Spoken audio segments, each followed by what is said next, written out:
Hello, everybody. It's me, Fee, or Fiona Timms, otherwise known as White Zulu, author of my autobiography of the same name. And I welcome you all to another chapter from my book. I do hope you're all enjoying my life story. And I must thank all of you for being such dedicated subscribers, especially those who write such complimentary messages below my videos. They are much appreciated. I would like to point out that the previous South African flag hanging on the wall behind me is not a political statement. It is simply a piece of history in the background of my first 50 years of life, being born and growing up in my beloved mother country, South Africa. My autobiography, White Zulu, is not a political commentary and frankly describes my experiences of growing up with the Zulu tribe as my family. That flag is simply a piece of cloth signifying the history of South Africa. It was originally used by the Union of South Africa from 1928 to 1961, when I was 11 years old, and later the Republic of South Africa until 1994. Every day after my meagre breakfast, I'd collect up a towel, a cushion, a book, and a bottle of olive oil with which to make my tan already darker, and head for the grill room, as we called the roof, to be able to spend the day up there undetected and undisturbed, except when at every opportunity Mr. Savage stuck his head through the access window to leer at us all sunbathing in our bikinis, the old pervert. We roasted our bodies head to toe, and particularly our faces, to a deep nut brown hue. During all our activities, none of us spoke any French, but communicated instead in our variations of English, from Jane's plummy tones to Uta, Maria's, and the Greek girls' very broken, heavily accented English as we got along. And since nobody was particularly friendly towards me, I received little in the way of even small talk. I could have gone to the daily German lessons, and with my very adequate knowledge of Afrikaans, a similar language, would have been able to pick it up very easily. A lot of the basic Afrikaner grammar, as well as the vocabulary, is of direct Dutch origin, and so akin to German, that I could have been fairly fluent very quickly. I enjoyed being able to speak 3 languages fluently, and it would have been so rewarding, let alone useful, to have been able to pick up a 4th with no effort at all. But I wasn't motivated, nor needed, nor indeed required to attend classes. So I spent that valuable time irreparably destroying my skin. Both things I bitterly regret now that I have a German daughter-in-law.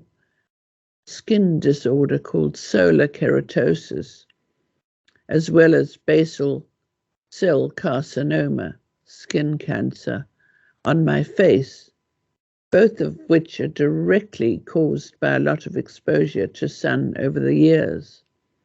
Although the former is harmless, however, there is a risk that solar keratosis may eventually turn into skin cancer, which it eventually did.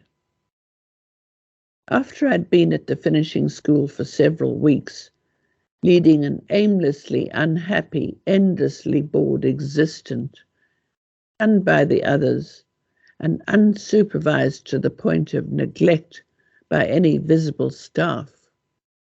I was called into Mr. Savage's office in the lobby on Friday morning after breakfast. I was terrified. What if he'd found out about my bunking out into town at night with Uta? Mrs. Henchoz has telephoned and asked if you'd like to spend the weekend in Château, he said in his ridiculous franglais. It took a moment for this wonderful bit of news to sink in, and when I realized that I was getting a weekend away to what I now considered home, I was so overjoyed that I flung my arms around him in a joyful hug. He hugged me in return with great enthusiasm, his hands cupping my buttocks in a deeply uncomfortable way that I didn't understand, as he pulled me closer and more firmly into his body and into an even tighter embrace. There was no sign of Madame anywhere. Once I'd disentangled myself from his hands and arms and dodged a third kiss on the cheek, I was too happy to worry about his odd, creepy, lecherous behavior. All I wanted to do was get the hell out of there. After flinging a few articles of clothing into a small bag and donning the same jeans and tackies I'd arrived in, I boarded the funiculaire with soaring spirits. They were all there to meet me.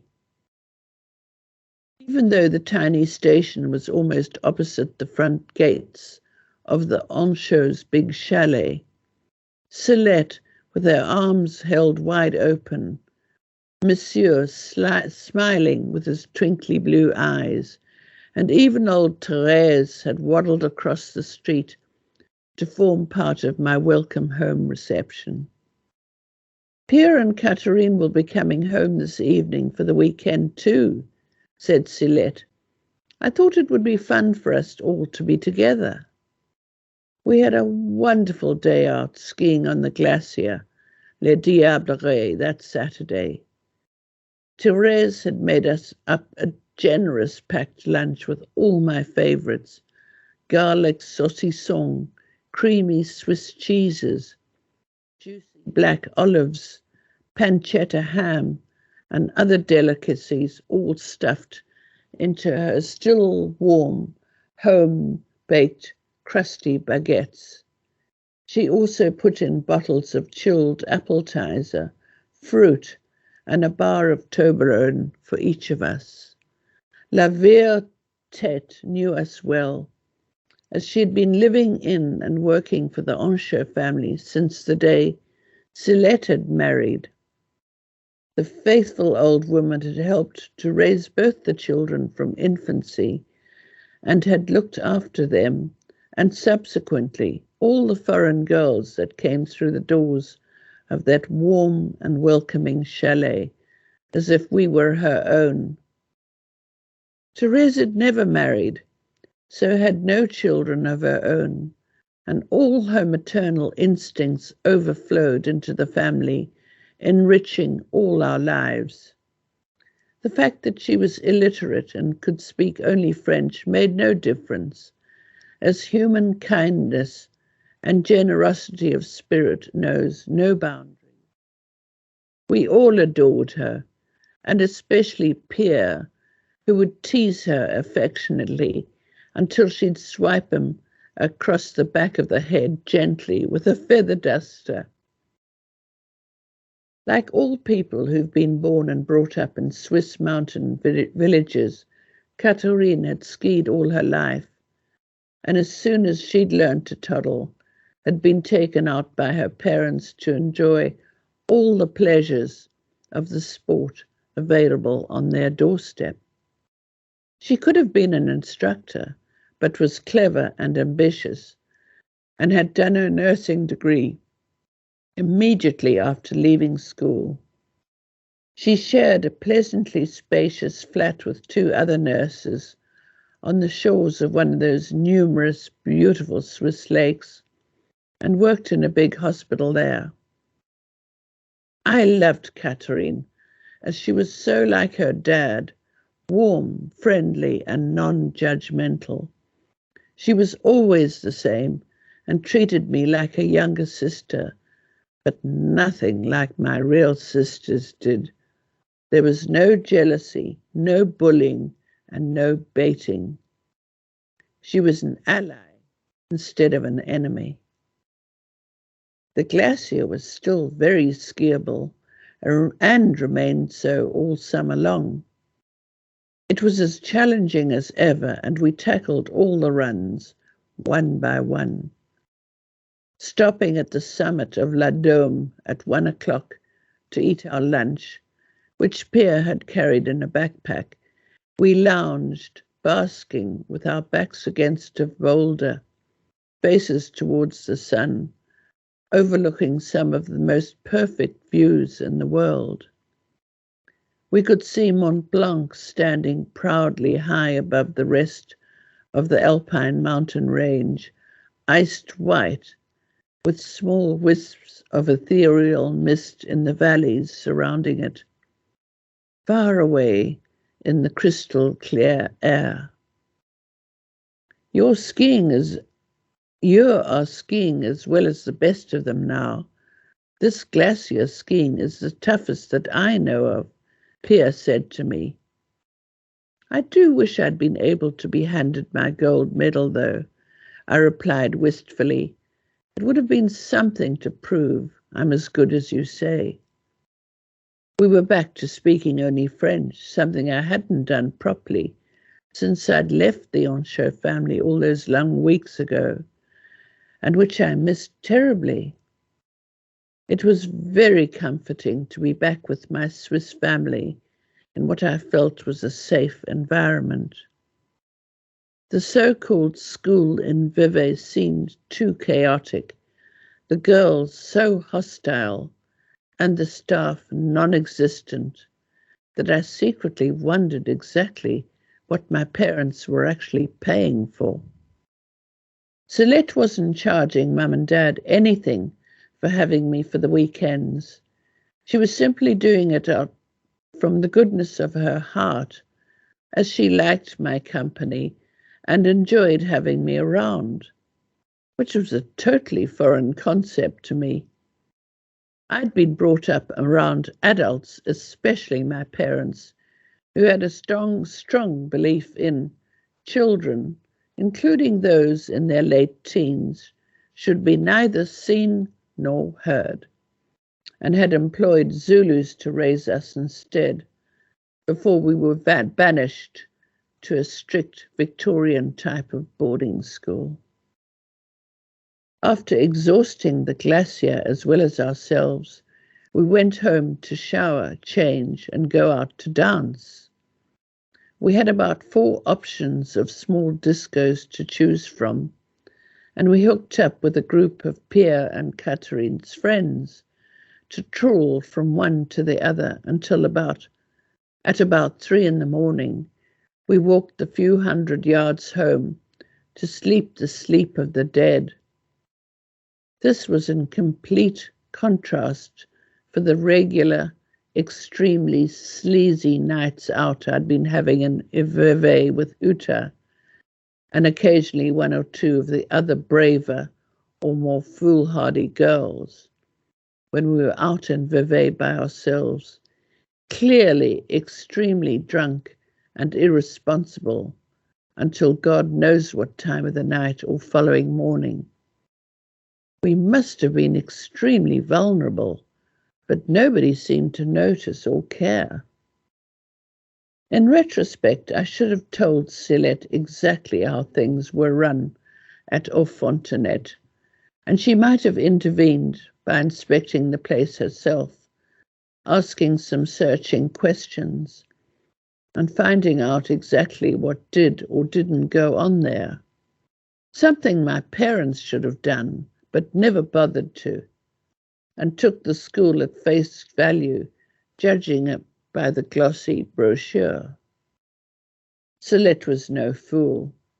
Indirectly, she was in a similar business into whose care parents from all parts of the globe put their susceptible daughters, innocent in the ways of the world and barely out of adolescence. She also knew exactly how much, as well as how little freedom to give us, without in any way making us feel as if we were still schoolgirls. She enlisted her own children as chaperones, trusting them not to lead us astray. After a wonderfully refreshing weekend away, I walked dejectedly back into the gates of my finishing school to resume my desultory life of trying somehow to fill my days. This went on for months. I'd mooch about in the common room, bored and lonely. Otherwise we'd be taken on a walk into town, chaperoned by one of the few staff. We had to walk in a crocodile, but not holding hands, in twos, to wander through the shorefront, admiring the ornamental fountains in which Uta and I had been drunkenly cavorting only the night before with Salvatore and any other opportunist who wanted a snog in the small hours of the morning. I even saw the stub of a sodden cigarette I'd been unsuccessfully trying to light the filter of, trodden into the wet pavement from the night before. These occasional legitimate outings followed the same pattern every time.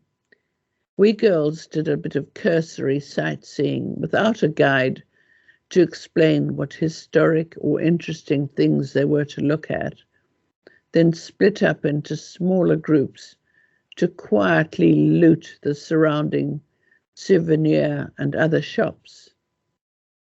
I always chose that opportunity to buy myself an ice cream and eat it sitting on a park bench overlooking the small boats that rocked gently at their moorings, wishing I was back in Château. I felt far more homesick at these times than I'd ever felt at St. Anne's, which is saying a lot. While we were standing in the ancient and beautifully historic main square, Le Grand Place, which is dominated by a granary known as La Grenette, built in 1803, waiting for the clock to strike noon, as apparently a little tableau would come to life. Cunningly clever, ancient, clockwork-operated small figures, including soldiers, animals, and countless other automated figurines, all marching out of one tiny set of doors and away out of sight through another. As we stood there in our group of about 20 girls, I heard someone shout my name, and I, as well as everybody else, turned to see Salvatore running towards me, shouting in French, "Bonjour, as-tu encore mes disques? Have you still got my records? I need them back soon, as my work here is about to finish." His voice trailed away as he realized that I was on an official school outing, and now the object of a lot of inquiring eyes. I had to stare straight ahead, pretending that I'd never seen him in my life, my heart pounding frantically. I felt bad, treating him as non-existent. But he'd already cottoned on, and without another word, bolted off in the direction of the railway station. Poor Salvatore. He unselfishly avoided getting me into trouble. And he never got his records back either, as, at the next chance I had to go into town after dark with Uta, he'd gone. I eventually took his half-dozen or so records, so valuable to him as he'd earned them by hard slog as a waiter, the lowest of the low, back to South Africa with me, where I played them again. What had sounded like bouncy, cheeky French hits now rang too strange and foreign, and were evocative only of so many miserable hours of drinking cheap instant coffee in that gloomy basement common room in Vevey. That's it for this week. Thank you so much for listening. I hope you enjoyed it.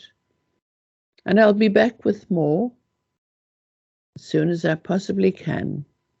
I want to thank John Muslane, my sound engineer, for helping me do this. And I want to say goodbye to you all. See you next time.